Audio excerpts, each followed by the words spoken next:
बिस्मिल्लाहिर्रहमानिर्रहीम जी अस्सलाम वालेकुम जी। मैं ज़रा इमरान की हाल चाल ने तुहाडे ठीक ठाक हो। उम्मीद है जी तुसी सारे ठीक होवोगे। अल्लाह पाक तुहानू अपने हिफ्ज़ो ईमान च रखे, तुहाड़ियां तमाम परेशानियां मुसीबतां दूर करे।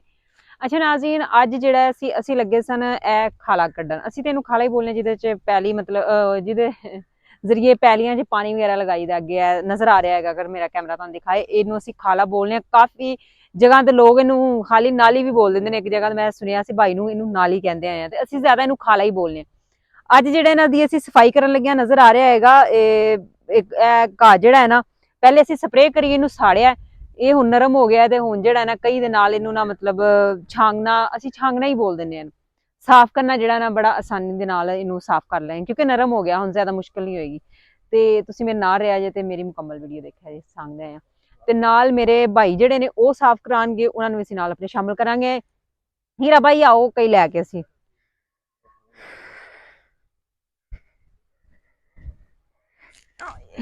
ਅੱਛਾ ਜੀ, ਇੱਥੋਂ ਅਸੀਂ ਸ਼ੁਰੂ ਕਰਾਂਗੇ ਇਹਨੂੰ।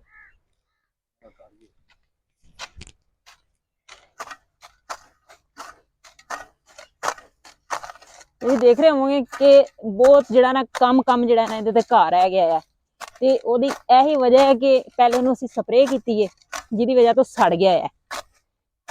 ਤੇ ਅੱਜ ਮੌਸਮ ਮਾਸ਼ਾਅੱਲਾ ਕਾਫੀ ਜ਼ਿਆਦਾ ਬਿਹਤਰ, ਬੜਾ ਸੋਹਣਾ ਮੌਸਮ, ਬੱਦਲ ਜਿਹੇ ਹੋਏ ਨੇ, ਬੜੀ ਠੰਡੀ ਹਵਾ ਚੱਲਦੀ ਪਈ, ਕੋਈ ਗਰਮੀ ਨਹੀਂ ਹੈ ਐਡੀ ਜ਼ਿਆਦਾ। ਤੇ ਇਹਦੀ ਵਜ੍ਹਾ ਤੋਂ ਅਸੀਂ ਜਿਹੜਾ ਨਾ ਸੋਚਿਆ ਕਿ ਕਿਉਂ ਨਾ ਇਹਨੂੰ ਅੱਜ ਸਾਫ਼ ਕਰ ਲਿਆ ਜਾਏ।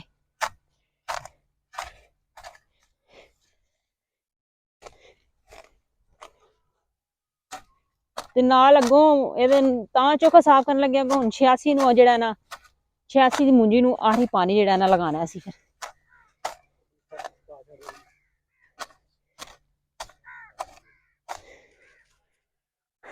ਭਾਈ ਮੇਰੇ ਨਾਲ ਜਿਹੜਾ ਨਾ ਜ਼ਿਆਦਾ ਸਾਫ਼ ਕਰ ਰਹੇ ਨੇ, ਉਹਨਾਂ ਨੂੰ ਮੇਰੇ ਨਾਲ ਲੱਗਦਾ ਜ਼ਿਆਦਾ ਕਿ ਲੱਗਦਾ ਕਿ ਬਲਕਿ ਉਹ ਮੁਸਲਸਲ ਕਰਦੇ ਰਹਿੰਦੇ ਨੇ ਕੰਮ। ਮੈਂ ਉਹਨਾਂ ਦੇ ਨਾਲ ਥੋੜਾ ਬਹੁਤ ਹੈਲਪ ਕਰਵਾਉਣ ਵਾਸਤੇ ਕਰ ਦਿੰਦੀ ਹਾਂ, ਲੇਕਿਨ ਕਾਫੀ ਹੱਦ ਤੱਕ ਜਿਹੜਾ ਨਾ ਮੈਂ ਵੀ ਸਾਫ਼ ਕੀਤਾ।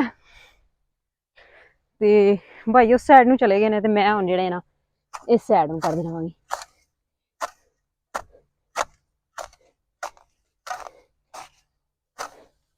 ਪਹਿਲੇ ਦੀ ਇੱਕ ਸਾਈਡ ਜਿਹੜੀ ਅਸੀਂ ਛਾਂਗ ਲਾਂਗੇ, ਮਤਲਬ ਸਾਫ਼ ਕਰ ਲਾਂਗੇ, ਤੇ ਫਿਰ ਜਿਹੜੇ ਨਾ ਇਹ ਸਾਈਡ ਜਿਹੜੀ ਹੈ ਇਹਨੂੰ ਵੀ ਅਸੀਂ ਫਿਰ ਬਾਅਦ ਚ ਸਾਫ਼ ਕਰਾਂਗੇ।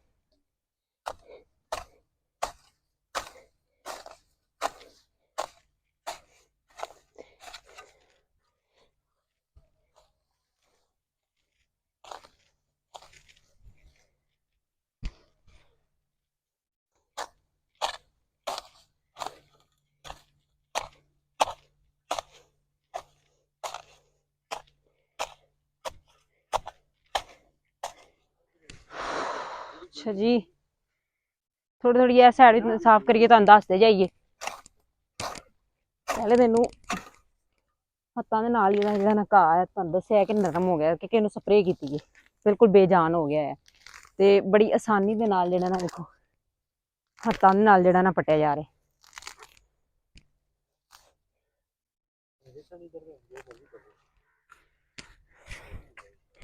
पट लिया हुण इहनू असीं नीचे नीचे जेहड़ा ना इन्ना खाला जेहड़ा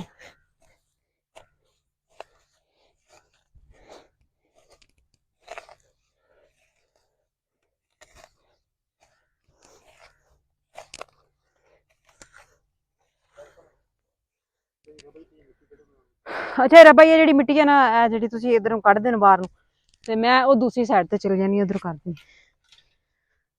सारी इकट्ठी करके ये मिट्टी जी है ना भाई बाहरली साइड से जी ना सट देंगे।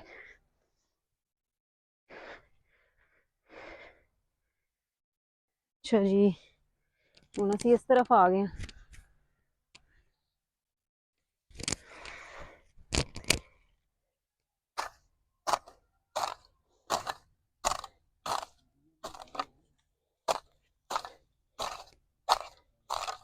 वो भाई हम मिट्टी जमा कर जी निकली है ना उन्होंने बाहर सटते जाएंगे उन्हें बची मैं जी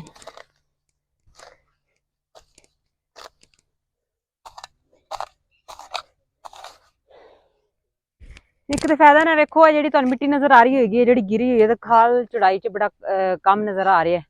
थोड़ी जी मिट्टी ये कढ़ देंगे तो खाल जरा चौड़ा हो जाएगा तो पानी भी बड़ी आसानी के नाल जेड़ा ना जाता रहेगा अगे।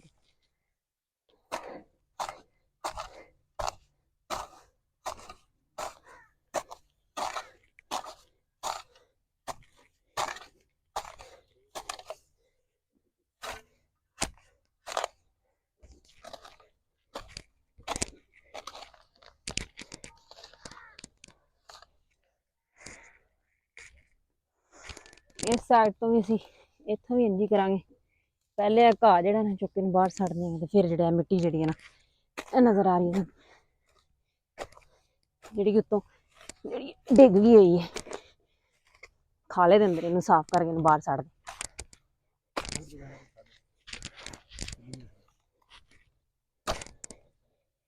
ਇਹ ਬਾਹਰ ਛੱਡ ਦਿਆਂਗੇ ਇਹਨੂੰ।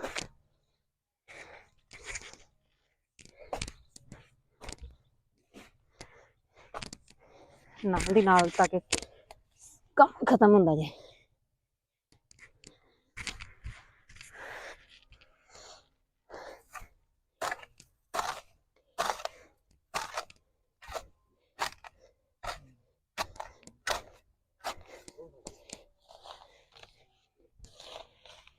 आ देखो इन्नी ठंड नहीं लेकिन मिट्टी इकट्ठी करनी। देख रहे होंगे अगर करीब तो मेरा कैमरा मैन दिखाए तो मेरा कैमरा दिखाए तो ए बड़ा साफ ते ए जरा थोड़ा चौड़ा हो गया है इथों खाल।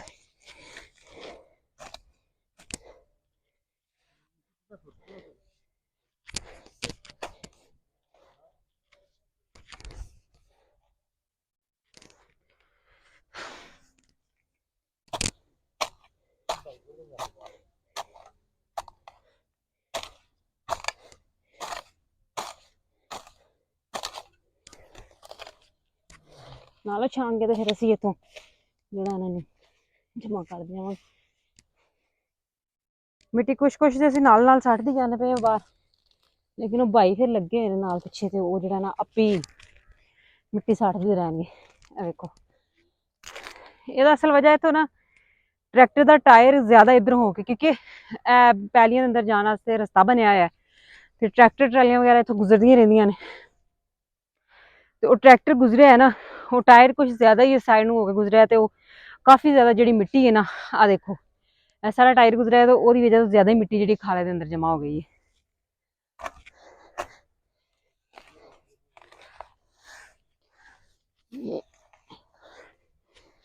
कुछ भाई कड्ढी जा रहे हैं नाल नाल तो किधर किधर मैं भी बाहर सट्टी जा रही जो बारिशां वगैरह आंदियां ने वैसे तो कच्चे रस्ते नहीं एडा कोई नुकसान पहुँचाते मतलब गुजरन वास्ते ते जो बारिशां वगैरह आन तो फिर जो मतलब इत्थे जगह गिल्ली हो जाती है बारिश की वजह तो काफ़ी चिक्कड़ जिहा बन जाता इत्थे ते वो फिर कोई ट्रैक्टर वगैरह या रेहड़ी वगैरह गुजरे ना तो वो वजह तो फिर नरम होंगे तो फिर इस तरह मसला बन जाता कि मिट्टी वगैरह अंदर।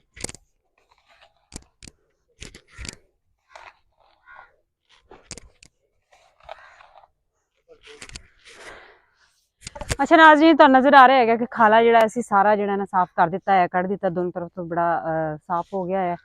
तो बहुत शुक्रिया साड़ी वीडियो एंड तक देखने का। इंशाल्लाह नैक्सट वीडियो किसी अच्छी जी वीडियो के नाल तुहाडे सामने फिर हाजिर होवांगे। सानू दिओ इजाजत, रब राखा।